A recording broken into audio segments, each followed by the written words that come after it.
सोचो, एक ऐसी दुनिया जहां तापमान 100 डिग्री से भी ज्यादा हो, इतनी गर्मी की सारी इंफ्रास्ट्रक्चर ही धड़ाम से धड़ाम हो जाए, जमीन को छूने से ही त्वचा जल जाए और बस 20 सेकंड बाहर रहने से आप बेहोश हो जाओ।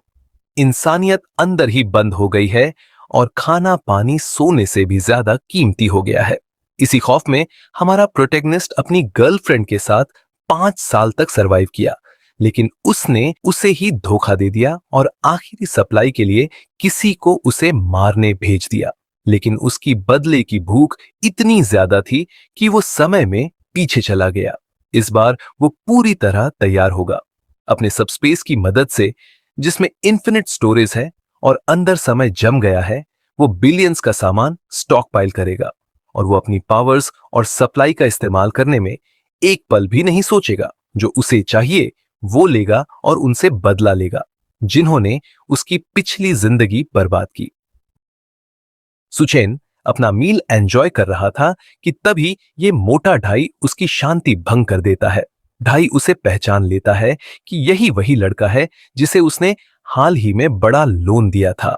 मोटा काफी समय से उसे ढूंढने का प्लान बना रहा था, लेकिन अब जब उसे पता चला कि उसका उधार लेने वाला वही है जिसने उसके भाई को इंसल्ट किया, तो अब उसके पास उस फूलिश लड़के के लिए और भी प्लान्स है। शौयू भी शॉक हो जाता है कि उसका भाई सुचेन को जानता है।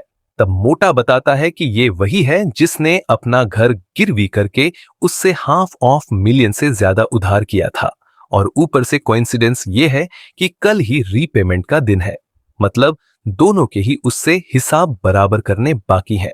श्यावान घिन से भर जाती है कि उसमें ढाई से पैसा उधार करने की भी हिम्मत थी, इसलिए इस लाइफ टाइम में तो वो कभी उधार क्लियर नहीं कर पाएगा, और वो खुश होती है कि वो उससे इन्वॉल्व नहीं हुई। सुचेन उनसे से बिल्कुल भी वरीड नहीं होता और आराम से खाना खत्म करके अपना मुंह पोंछता है। मोटा झुककर उसे रीपेमेंट को लेकर थ्रेटन करता है और कहता है कि वो यहां होटल में एंजॉय नहीं कर सकता जब इतना पैसा देने वाला आदमी उसके सामने खड़ा है।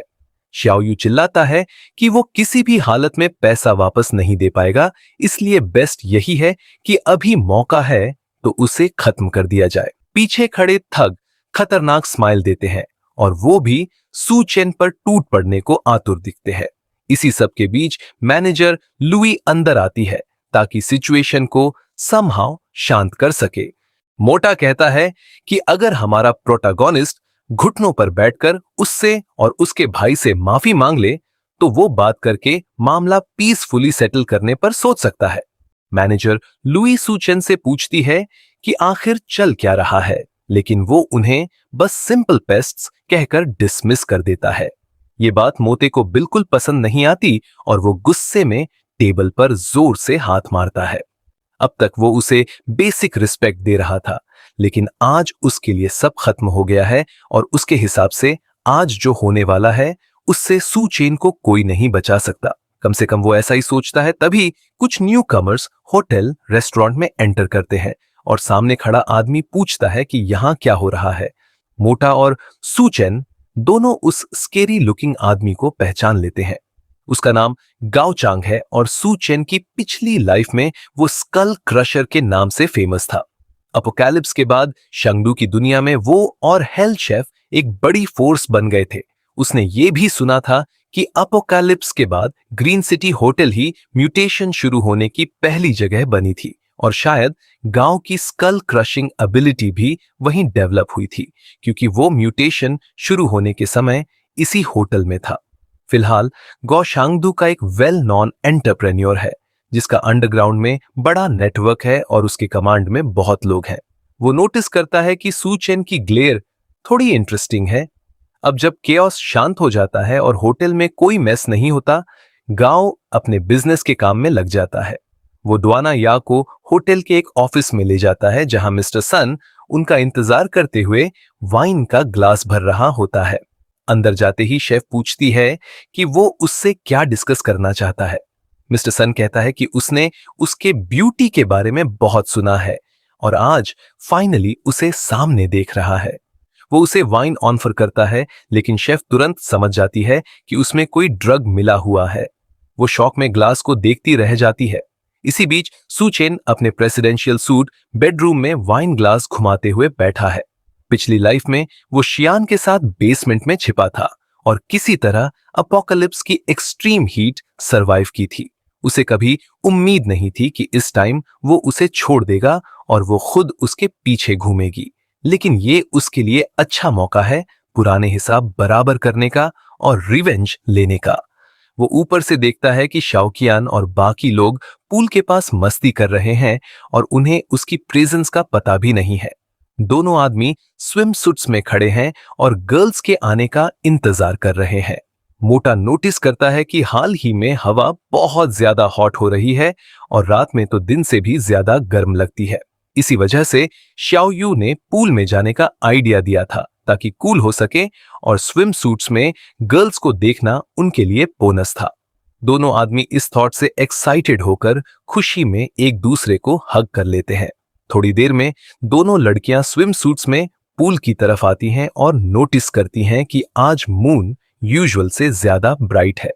पूल पर पहुंचकर शाओयू शाओइन का हाथ पकड़कर कन्फेस करता है कि उसका प्यार मून से भी ज्यादा ब्राइट है, लेकिन वो उसके पॉइंटलेस रोमांस में इंटरेस्टेड नहीं है क्योंकि उसे बहुत गर्मी लग रही है और वो बस पूल में कूदना चाहती है।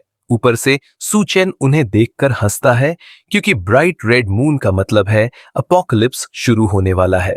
वो हवा में वाइन ग्लास घुमाकर एंड ऑफ द वर्ल्ड की शुरुआत के नाम पर ड्रिंक करता है। अचानक मून एक बर्निंग फ्लैश के साथ एक्सप्लोड जैसा चमकता है और बाहर खड़े चारों लोग तुरंत उसकी हीट महसूस करते हैं। वो भागकर होटल लॉबी की तरफ दौड़ते हैं, लेकिन मोटा स्लो होने की वजह से पीछे रह जाता है। मूनलाइट इतनी बर्निंग हॉट हो जाती है कि उनकी स्किन जलने लगती है। होटल के अंदर लोग नोटिस करते हैं कि बाहर इतनी ब्राइटनेस हो गई है जैसे दिन का सूरज निकल आया हो।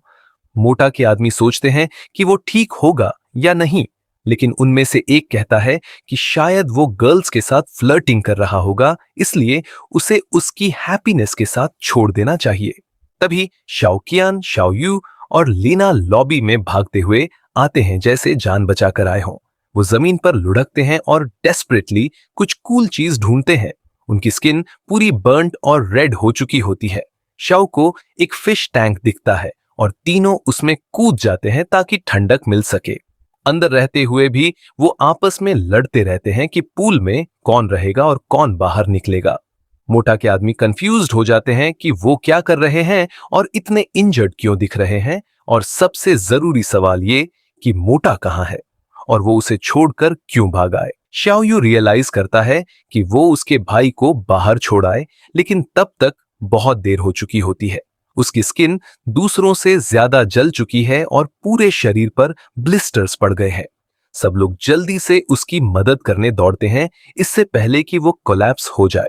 उधर मिस्टर संदवानिया से पूछता है कि वो वाइन क्यों नहीं पी रही। तभी गाओ चांग बीच में बोलकर कहता है कि उसके लिए बनकेट ऑलरेडी प्रिपेयर है, लेकिन मिस्टर सन को फर्क नहीं पड़ता।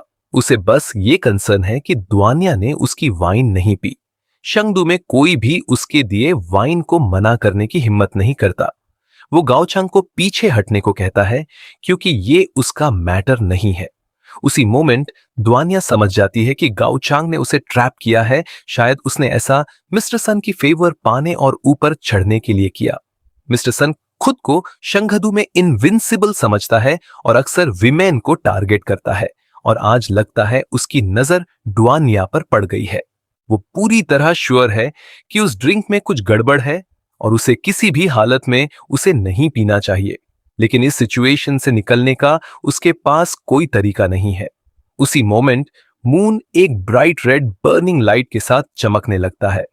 वो लाइट गाओ और मिस्टर सन दोनों को एक पल के लिए ब्लाइंड कर देती है और हीट की वजह से वो जल्दी से कर्टन्स बंद करने दौड़ते हैं।